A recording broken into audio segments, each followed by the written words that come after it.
Other research that has helped support the link between being religious and being healthy. Oops, that's not the best here. This is associated with a strong protective effect beyond age and economic differences. There are a number of kibbutz communities that are in Israel, and some of them, before I give you the details, some of them are religious in nature and some are not. And this study documented the number of deaths that occurred over a 16-year period in 22 different kibbutz communities in Israel. They found in these communities, of the 268 deaths over the course of the 16-year study, that 119 of them were in non-religious communities, and 69 of them were religious ones. And these were communities that were matched for size and similarities in all other ways. And so this is a big difference between the two communities in terms of life expectancy. Now, if you're in any of my psychology courses, what should be going through your mind right now is correlation does not mean causation. Anyone think that as I was talking about this? Good. We need to be critical thinkers. You're correct. Perhaps this is just a thinly veiled gender effect. We know that women are more likely to be religious. We know that women live longer and are healthier on average. So maybe this is just a gender effect. However, the data doesn't seem to support that objection either. In a study in California, where they controlled gender, age, ethnicity, and education, during the 28-year period that they looked at the data from California, in any given year, you were 36% less likely to have died if you were a frequent religious attendee. A US-wide national health survey supports this finding as well. They followed 21,000 people over 8 years, and they controlled for many things that we suspect might actually be causing this religion and health effect. They controlled for age, sex, race, and region of the United States. But they again found that you were 1.87 times more likely to have died if you did not attend services weekly.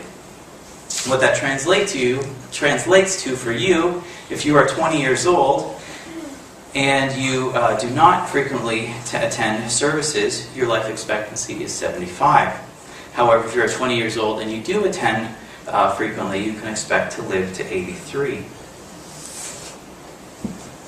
So how can we explain this? What are some other possible explanations? And I open that up for questions at this time. I want people to continue thinking critically. Yeah? Lifestyle choice. Sorry? Lifestyle choice. Is that what you said? Yeah, absolutely. Many religions teach to live a healthier lifestyle. That you're less likely to smoke, less likely to drink in excess. Many religions teach vegetarianism, for example, right? So maybe it's these health effects. And I'll speak to that actually, and I'll keep asking in a moment. This was considered one of the primary reasons for this effect. So then the researchers went back to the data. And this is a good example of how you need to continue investigations. However, they found that 75% of the effects still retained even when accounting for health-related differences. All right, so for these lifestyle choices, 75% of the effect of religion and long life still occurred. So there's still one other explanation. Yeah? It's a better support network. Very good. And he said support network. Support network. This is exactly... Now, this is a part of what we're talking about, and so we're looking at peace. All right, so I'm going to translate your answer a little bit, but it is a support network. And how do you get a sense of peace in your life? And this does seem to explain why this is a fact there for religion and health. People who are found weekly at religious services often more likely to report a coherent worldview. They have a peace because of contentment for the future. They have less death anxiety, less uncertainty about the future, and they have feelings of ultimate acceptance in this community. And so, countless studies are now showing us the psychoneuroimmunology effect, saying that if you can reduce the amount of stress in your life, your immune system will in fact be stronger for it. And again, in those communities, you experience not perhaps less stress, but you have more mechanisms to cope with the stress that comes along in your life. So other recent findings support this, finding that those in religious communities have healthier immune systems, fewer hospital admissions, and AIDS patients with faith can also help, as this means fewer stress hormones in their blood, as well as a longer survival expectancy. Next is religion and happiness. Okay, you say, well, maybe I'll live longer if I start going to church or synagogue or mosque or temple, but why would I want those extra 8 years if they're just going to be miserable? Fair enough. Fair enough. But this might be a misconception as well. From the 70s until now, national data has shown us that those who report feeling close to God also are twice as likely to report feeling very happy on various surveys. In this chart on religious attendance, you can see that people who report feeling happy are also the most frequent church attendees. People of faith also tend to retain or recover greater happiness after suffering from loss in their life. So divorce, unemployment, bereavement, people of faith report a quicker recovery time. A 2003 meta-analysis of over 200 studies also revealed a moderate effect of religion for having lower odds for developing certain types of psychiatric disorders, such as depression.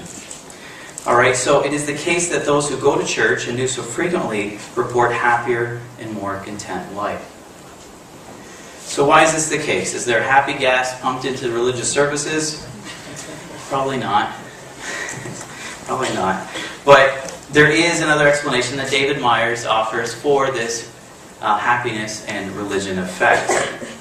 First was mentioned by this gentleman here, the social support network that people encounter in various faith communities.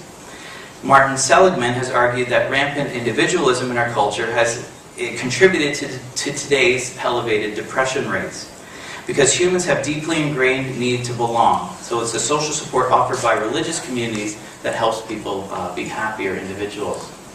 Closely related to this is meaning and purpose. Meaning-centered existential therapy is the fastest growing area of psychotherapy.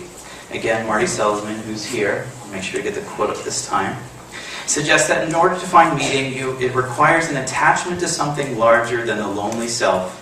To the extent that young people now find it hard to take seriously their relationship with God, to care about their relationship with the country, or to be part of a large and abiding family, they will find it very difficult to find meaning in life.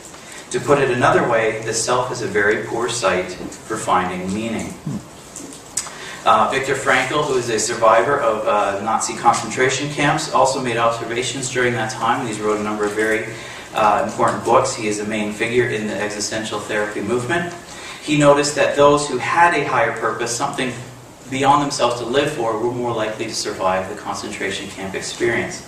And many of those who Frankl observed were devout Jews who found strength in their religion.